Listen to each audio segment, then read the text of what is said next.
one of the most prosperous cities in the country, not to mention the great weather and the beaches as well. It was paradise, and many Southerners wanted to be a part of it. They saw LA as a utopia compared to what they were going through in the South. Hundreds of thousands of African Americans moved down to LA but were met with a whole different reality than what they expected. They assumed that they would be welcomed with open arms, but they ran into something completely different. At the time, it was 95% white, and the locals didn't want to see that change. They wanted the new residents gone, so they did everything in their power to make life difficult for them.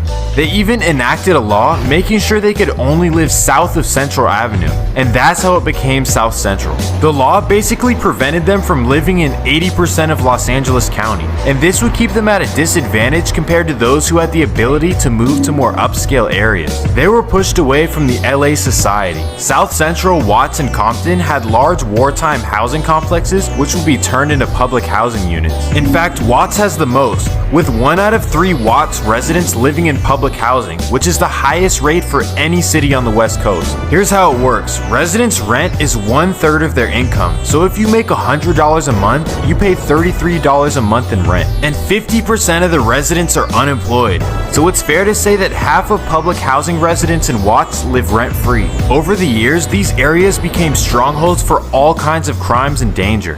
After a while, things just seemed to get worse and worse. The way I feel we have no other way to is then our frustration out. Because we're already at the bottom, what else can we do? We're tired of living behind bars. We're tired of being afraid to leave our homes at night. LA sparked a trend of resistance to the powers that be. NWA changed music forever and the rest was history. But for today though, we're not straight out of Compton. We focus on the Jordan Downs projects, also known as Grape Street. Grape Street residents came from 2 specific places, Memphis and New Orleans. Then many of them moved back to the South and brought Grape Street with them.